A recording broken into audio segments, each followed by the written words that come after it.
Supporting cell of the nervous system is known as neuroglial cell and a structural and functional unit of the nervous system is known as neuron। ठीक, न्यूरोगिलियल cell को हम लोग trick से याद करते हैं। न्यूरोगिलियल cell का याद करने का ट्रिक है ओ सेम।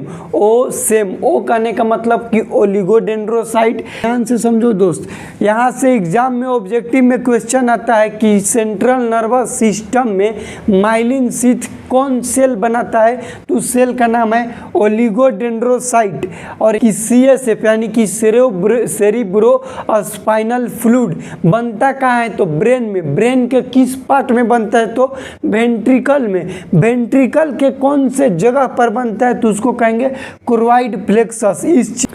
नमस्कार दोस्तों, नर्सिंग के इस यूट्यूब चैनल पर आप सभी का स्वागत है। दोस्तों आज के वीडियो में हम लोग नर्वस सिस्टम का इम्पोर्टेंट सेल पढ़ने वाले हैं। इसके पहले वाले वीडियो में हम लोग नर्वस सिस्टम का सेल पढ़े थे जिसका नाम है न्यूरॉन। न्यूरॉन का स्ट्रक्चर पढ़े थे, न्यूरॉन का पार्ट्स पढ़े थे, न्यूरॉन का जितना भी पार्ट्स है उस पार्ट्स का क्या फंक्शन है, ये सारी चीज़ें हम लोग जान गए थे पिछले वाले वीडियो में, या फिर उसको कहें तो पार्ट 1 वीडियो था वो। ये हम लोग का पार्ट 2 वीडियो है नर्वस सिस्टम का। आप लोग प्ले लिस्ट जाकर चेक कर सकते हैं, उसमें हम प्ले लिस्ट वाइज डाल रहे हैं नर्वस सिस्टम को। इस वीडियो में हम लोग न्यूरोगिलियल सेल पढ़ने वाले हैं जो कि नर्वस सिस्टम का ही एक सेल है और ये इम्पोर्टेंट सेल है लाइक दैट न्यूरॉन। न्यूरॉन की तरह ही क्या ये इम्पोर्टेंट सेल है। तो आइए हम लोग शुरू करते हैं न्यूरोगिलियल सेल को, जानते हैं कि ये क्या होता है, इसका क्या काम होता है, कितने टाइप्स का होता है, ये किस तरह से हम लोग के बॉडी में फंक्शन करता है और वर्क करता है। ठीक, हम लोग सबसे पहले जानेंगे न्यूरोगिलियल सेल होता क्या है, व्हाट इज न्यूरोगिलियल सेल। जैसे जाने थे हम लोग कि न्यूरॉन क्या होता है, न्यूरॉन के डिफिनेशन जाने थे कि neuron is the structural and functional unit of the nervous system. Structural and functional unit of the nervous system, unit of nervous system. ये न्यूरोगिलियल जो सेल है ये सपोर्टिंग सेल है। क्या है, supporting cell of the nervous system.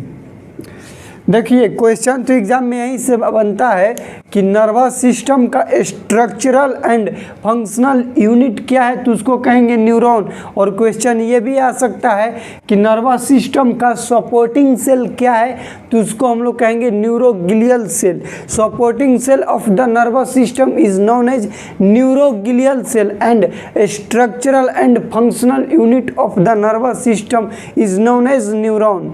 ठीक, इस चीज़ को आप लोग याद रखिएगा। अब हम लोग जानते हैं कि ये जो न्यूरोगिलियल सेल है ये 50 to 100, ध्यान दो, 50 to 100 टाइम्स मोर देन, क्या, मोर देन न्यूरॉन्स ले 50 ले 100 गुना ज़्यादा हम लोग के होता है। न्यूरॉन कितना होता है, तो 100 बिलियन होता है। कितना होता है, 100 बिलियन होता है। तो ये कितना होगा, 100 को 50 ले गुना करो, 100 इंटू 50 कर दो, जितना आएगा वो हो गया 5000 क्या होगा, ये न्यूरोगिलियल सेल होगा हम लोग के बॉडी में। ठीक, ये हो गया बेसिक इंट्रोडक्शन। अब हम लोग इसके क्लासिफिकेशन को जानेंगे। क्लासिफिकेशन का या फिर टाइप्स का है, न्यूरोगिलियल सेल कितने टाइप्स का होता है, तो ये बेसिकली 5 प्रकार का होता है। और पांचों को हम लोग याद करेंगे OSAME से, OSAME। बस ये आप लोग याद रखिए, ट्रिक आप लोग को याद हो जाएगा। वो कहने का मतलब कि ओलिगोडेंड्रोसाइट, ये सेल का नाम है। ओलिगोडेंड्रोसाइट सेल है जो कि न्यूरोगिलियल सेल है। ये कहाँ होता है, तो हम लोग के ब्रेन में प्रेजेंट रहता है। स्वान सेल, एस के मतलब स्वान सेल, ए के मतलब एस्ट्रोसाइट्स, एम का मतलब माइक्रोगिलिया, न्यूरोगिलियल।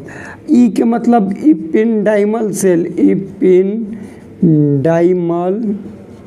सेल। देखिए न्यूरोगिलियल सेल को हम लोग ट्रिक से याद करते हैं। न्यूरोगिलियल सेल का याद करने का ट्रिक है ओ सेम। ओ सेम, ओ कहने का मतलब कि ओलिगोडेंड्रोसाइट, एस कहने का मतलब स्वान सेल, ए कहने का मतलब कि एस्ट्रोसाइट, एम कहने का मतलब माइक्रोगिलिया और लास्ट में ई कहने का मतलब कि इपिंडाइमल सेल। अब जानेंगे हम लोग इस सेल का फंक्शन कि ये जो पर्टिकुलर सेल है जैसे ओलिगोडेंड्रोसाइट का हम लोग के बॉडी में क्या काम है, स्वान सेल के बॉडी में क्या काम है, ओलिगोडेंड्रोसाइट्स के क्या काम है, उसके बाद जानेंगे एस्ट्रोसाइट का क्या काम है, माइक्रोगिलियल का क्या काम है एंड लास्ट में जानेंगे इपिंडाइमल सेल का क्या काम है। ठीक, तो एक को हेडिंग दीजिएगा नंबर 1। आप लोग नंबर 1 हेडिंग देके लिखिएगा एस्ट्रोसाइट। क्या चीज़? एस्ट्रोसाइट। उसको आप लोग लिखिएगा एस्ट्रोसाइट।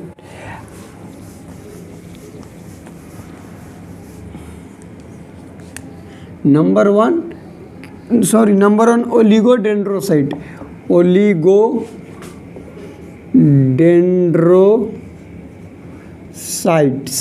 ओलिगोडेंड्रोसाइट्स के बारे में लिखिएगा कि ये जो ओलिगोडेंड्रोसाइट्स है ये क्या करेगा, it helps in making myelin sheath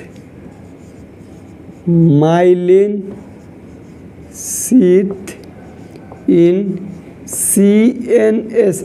आप लोग को बताए थे पिछले वाले वीडियो में न्यूरॉन, ये न्यूरॉन का स्ट्रक्चर बताए थे। यहाँ पे बताए थे कि ये क्या है, माइलिन शीथ है। ये क्या है भैया, माइलिन शीथ है। लेकिन ध्यान से समझो, ये माइलिन शीथ यदि central nervous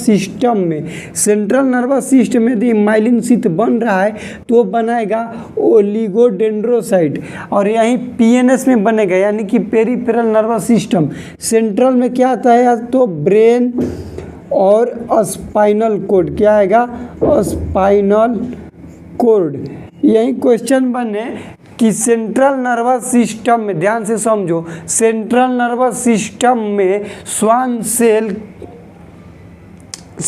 central nervous system में माइलिन शीथ कौन बनाता है तो इसको कहेंगे ओलिगोडेंड्रोसाइट। ठीक, अब 1 नंबर ये हो गया माइलिन शीथ में। 2 नंबर दीजिएगा, ओ के बाद एस करने का मतलब कि स्वान सेल। क्या चीज़, स्वान सेल। स्वान सेल क्या बनाएगा, PNS यानी कि पेरिफेरल नर्वस सिस्टम में माइलिन शीथ बनाएगा, माइलिन शीथ बनाता है। और ध्यान से समझो दोस्त, यहाँ से एग्जाम में ऑब्जेक्टिव में क्वेश्चन आता है कि सेंट्रल नर्वस सिस्टम में माइलिन शीथ कौन सेल बनाता है तो सेल का नाम है ओलिगोडेंड्रोसाइट। और यही क्वेश्चन आएगा कि पेरिफेरल नर्वस सिस्टम यानी कि PNS में माइलिन शीथ कौन सेल बनाता है तो उसका नाम है स्वान सेल। क्या नाम है, स्वान सेल। अब ध्यान से समझो, ये जो माइलिन शीथ है इसका क्या काम है तो ये कंडक्शन को, इम्पल्स को आगे रेफर करता है। और माइलिन शीथ के बीच में ये जो गैप है इसको हम लोग कहते हैं नोड ऑफ रनवियर। क्या कहते हैं, नोड ऑफ रनवियर कहा जाता है। ठीक, अब देखो स्वान सेल हो गया, ओलिगोडेंड्रोसाइट हो गया, उसके बाद 3 नंबर इसमें सेल दीजिएगा एस्ट्रोसाइट। एस्ट्रोसाइट, ध्यान से देखो ये 2 शब्द से मिल के बने, एक एस्ट्रो दूसरा साइट। एस्ट्रो का मतलब होता है स्टार्स, स्टारसाइट का मतलब सेल, यानी कि एस्ट्रोसाइट जो सेल है वो स्टार शेप में रहता है।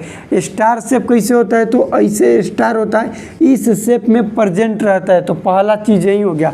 दूसरा का लिखिएगा कि it's help in glucose metabolism. Glucose metabolism, अब कहिएगा ग्लूकोज के तो मेटाबॉलिज्म हम लोग का ग्लूकागोन इंसुलिन का काम होता है। अरे भैया ये कहाँ काम होता है, बॉडी में काम होता है। Nervous system different from our body, हम लोग का बॉडी का अलग फंक्शन होता है, नर्वस सिस्टम ब्रेन का अलग काम होता है। ब्रेन में ग्लूकोज का मेटाबॉलिज्म कौन करता है तो कहेंगे एस्ट्रोसाइट सेल करता है। दूसरा इसका फंक्शन ये 3 गो बीबी को बनाता है, 3 गो बीबी बनाएगा, मतलब 3 गो बीबी का full form blood brain barrier. 3 गो बीबी का full form blood brain barrier, blood brain barrier बनाएगा। और ब्लड ब्रेन बैरियर का हम लोग के बॉडी में क्या काम रहता है, ये पहले जानेंगे कि ये होता है semi permeable membrane. Semi permeable membrane कहने का मतलब ये होगा कि हम लोग के बॉडी में बहुत सारा खाना खाते हैं, रिएक्शन होता है, जो कि खाना खा लिए, मान लो कि हम गुटखा खा लिए, ठीक, गुटखा के कोई छोटा पार्ट अंदर चल गया और वो गुटखा का छोटा पार्ट्स मेरे ब्रेन में ना जाए, छाननी के तरह काम करेगा, उस चीज़ को छान देगा, उसी को बोले ब्लड ब्रेन बैरियर। ब्लड और ब्रेन के बीच में बैरियर बनाता है, मतलब कि ब्लड ये हो गया, ब्रेन इसके बीच में बैरियर बना देगा, इसलिए ताकि ब्लड वाला सब खराब माल ब्रेन तक ना पहुँचे, सिर्फ बढ़िया माल ही पहुँचे, उसको हम लोग कहते हैं ब्लड ब्रेन बैरियर। ये हो गया। अब तीसरा इसका काम देखिएगा कि ये क्या काम करता है। तो 3 नंबर इसका काम है कि प्राइमरी फैगोसाइटिक है। क्या चीज़ है? Primary phagocytic. प्राइमरी फैगोसाइटिक कहने का मतलब कि किसी भी चीज़ से लड़ेगा। कब लड़ेगा? सबसे शुरू में लड़ जाएगा, इसी को कहते हैं प्राइमरी फैगोसाइटिक। अगला सेल देकर लिखिएगा माइक्रोगिलिया। 4 नंबर में क्या देकर लिखिएगा? माइक्रोगिलियल सेल। माइक्रोगिलियल का सबसे जानिए कि ये स्मॉलेस्ट सेल है। क्या है? Smallest cell. और ये क्या है? Actual phagocytic. Actual phagocytic. ध्यान से समझो, थोड़ा सा क्वेश्चन बता देते हैं। क्वेश्चन एग्जाम में ये आएगा कि phagocytic cell of nervous system. तो phagocytic cell of nervous system क्या है? माइक्रोगिलियल सेल है। या क्वेश्चन आएगा कि smallest cell of the nervous system, वो भी होगा क्या? Microglial cell. ये क्या है? Actual phagocytic. फैगोसाइटिक का मतलब होता है कि किसी भी फॉरेन बॉडी को इनगल्फ कर लेना, उसको खाकर निगल जाना, इसी को हम लोग क्या बोलते हैं? फैगोसाइटिक प्रक्रिया बोला जाता है। ठीक, आशा करते हैं कि ये चीज़ आप लोग को समझ में आ गया होगा फैगोसाइटिक का मतलब। अब हम लोग जानते हैं लास्ट सेल जिसका नाम है इपिडाइमल सेल। 5वां यहीं पे लिख देते हैं। इपिडाइमल सेल क्या करता है कि ये बनाता है, इपिडाइमल सेल वेंट्रिकल के लाइनिंग को, लाइनिंग ऑफ वेंट्रिकल्स। ये वेंट्रिकल क्या होता है भैया? तो यहाँ पे बनता है CSF लाइनिंग। लाइनिंग में क्या होता है? तो क्रोइड प्लेक्सस,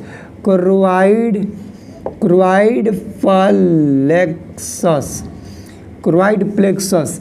देखो most important question of the exam कि CSF यानी कि सेरिब्रो स्पाइनल फ्लूइड बनता कहाँ है? तो ब्रेन में। ब्रेन के किस पार्ट में बनता है? तो वेंट्रिकल में। वेंट्रिकल के कौन से जगह पर बनता है? तो उसको कहेंगे क्रोइड प्लेक्सस। इस चीज़ को याद रखना, ये एग्जाम का क्वेश्चन है भैया।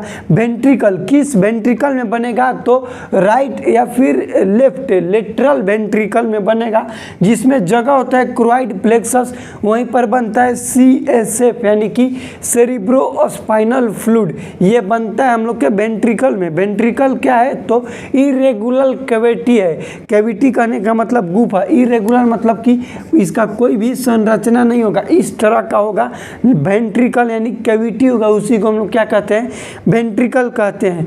ये हम लोग का टोटल हो गया नर्वस सिस्टम के न्यूरोग्लियल सेल के बारे में। नर्वस सिस्टम के न्यूरोग्लियल सेल 5 होते हैं। थोड़ा स्पीड में बोल रहे हैं, लेकिन आप लोग को कोशिश कर रहे हैं कि कम समय में अच्छा से बेहतर आपके साथ हम डील कर पाएँ, बता पाएँ। देखिए, सबसे पहले हम लोग जानेंगे न्यूरोग्लियल सेल होता क्या है। तो न्यूरोग्लियल सेल के बारे में जाने कि it is the supporting cell of the nervous system, यानी कि सपोर्ट करता है नर्वस सिस्टम को। न्यूरोग्लियल सेल क्या करेगा? सपोर्ट करेगा। उसके बाद जाने कि ये 50 से 100 times more than neuron cell. Neuron cell से 50 से 100 गुना ज़्यादा होता है। तो न्यूरॉन सेल कितना होता है? तो होता है 100 बिलियन। तो ये कितना होगा? 5000 बिलियन होगा। 50 टाइम करेंगे तो, यदि 100 टाइम करेंगे तो 10,000 बिलियन हो जाएगा। ठीक, उसके बाद हम जाने इसका टाइप्स, क्योंकि टाइप्स ले एग्जाम में रिलेटेड क्वेश्चन आता है। इसका 5 टाइप है, पांचों टाइप्स को ट्रिक से बताएं। क्या ट्रिक है? ओ सेम, OSAME, ओ सेम। ओ कहने का मतलब ओलिगोडेंड्रोसाइट, एस कहने का मतलब स्वान सेल, ए कहने का मतलब कि एस्ट्रोसाइट, एम कहने का मतलब हो गया आप लोग का माइक्रोगिलिया, और ई कहने का मतलब इपिंडाइमल सेल। अब हर एक सेल का अपना अपना काम है, ये सारा सेल का हम काम बताएं। जैसे बताएं ओलिगोडेंड्रोसाइट, सेंट्रल नर्वस सिस्टम में, ध्यान से समझो, सेंट्रल नर्वस सिस्टम में माइलिन शीथ, क्योंकि भैया न्यूरॉन है, एक्सॉन है, तो माइलिन शीथ बनेगा। हो सकता है कि ये तो हम लोग का पेरिफेरल हो गया, ये सेंट्रल हो गया, बीचों बीच जो आता है उसको हम लोग बोलते हैं सेंट्रल नर्वस सिस्टम, और जो बाएं दाहिने बाएं है हैंडल लिखा उसको बोलेंगे पेरिफेरल नर्वस सिस्टम। सेल सभी जगह है, सभी जगह न्यूरॉन है, लेकिन जो पेरिफेरल में उस न्यूरॉन में माइलिन शीथ जो है वो अलग सेल बनाएगा। जो सेंट्रल में है सेल, जो माइलिन शीथ है उसका अलग सेल बनेगा। सेंट्रल नर्वस सिस्टम, ध्यान से समझो, सेंट्रल नर्वस सिस्टम में जो माइलिन शीथ है उसमें जो सेल बनाएगा माइलिन शीथ को, उसको बोलेंगे ओलिगोडेंड्रोसाइट। क्या बोलेंगे? ओलिगोडेंड्रोसाइट। वहीं पर कहेंगे कि जो पेरिफेरल नर्वस सिस्टम में माइलिन शीथ बना रहा है उस सेल का नाम है स्वान सेल। क्या नाम है भैया? Schwann cell. अब कहेंगे एस्ट्रोसाइट क्या? तो स्टार शेप होता है, 3 गो बीबी बनाता है, ब्लड ब्रेन बैरियर बनाता है, ग्लूकोज का मेटाबॉलिज्म करता है, प्राइमरी फेगोसाइटिक सेल है, मतलब सबसे पहले लड़े जाएगा, काम करे चाहे ना करे, देह में जान प्राण नहीं है लेकिन लड़ने सबसे पहले जाएगा, इसी को हम लोग बोल दिए एस्ट्रोसाइट। उसके बाद हम बात करेंगे माइक्रोगिलियल सेल के, तो smallest cell of the nervous system. उसके बाद एक्चुअल फेगोसाइटिक सेल है, मतलब एक्चुअल कहने का मतलब कि ओरिजिनल फॉरेन बॉडी से लड़ने का काम कोई करता है नर्वस सिस्टम का सेल, तो होता है माइक्रोगिलियल सेल। ठीक, उसके बाद लास्ट हम लोग सेल जानेंगे इपिंडाइमल सेल। इपिंडाइमल सेल क्या होता है कि लाइनिंग ऑफ वेंट्रिकल, ये बताया वेंट्रिकल लाइनिंग करने का मतलब कि इसके अंदर की तरह से लाइनिंग बनाएगा, इसी को, इसका काम है इपिंडाइमल के, वेंट्रिकल के अंदर की तरह लाइनिंग बनेगा। क्यों बनेगा? ताकि वहाँ पे CSF का प्रोडक्शन हो जाए। CSF कहने का मतलब सेरिब्रोस्पाइनल फ्लूइड। तो ये हम लोग का था माइक्रोगिलियल सेल और न्यूरोगिलियल सेल के बारे में। इसके पहले वाले वीडियो में हम लोग पढ़े थे न्यूरॉन सेल। ये नर्वस सिस्टम का 2 इंपॉर्टेंट सेल आता है और इसे एग्जाम में रिलेटेड क्वेश्चन हमेशा आते रहते हैं। वीडियो कैसा लगा प्लीज़ कमेंट सेक्शन में बताइएगा। इस वीडियो में यदि आप लोग को कोई भी चीज़ समझ में नहीं आया होगा तो आप लोग कमेंट कीजिएगा, हम कोशिश करेंगे कि आप लोग के लिए दोबारा से वीडियो बनाएं, अच्छा अपना प्रयत्न करें आप लोग के लिए देने के लिए। और मिलते हैं अगले वीडियो में, तब तक के लिए जय राम जी की। आप लोग से एक छोटी सी रिक्वेस्ट है कि वीडियो को अपने दोस्तों के साथ शेयर करें, ताकि आप लोग के लिए हम हमेशा नर्सिंग से रिलेटेड वीडियो बनाते हैं और हमेशा बनाते रहेंगे।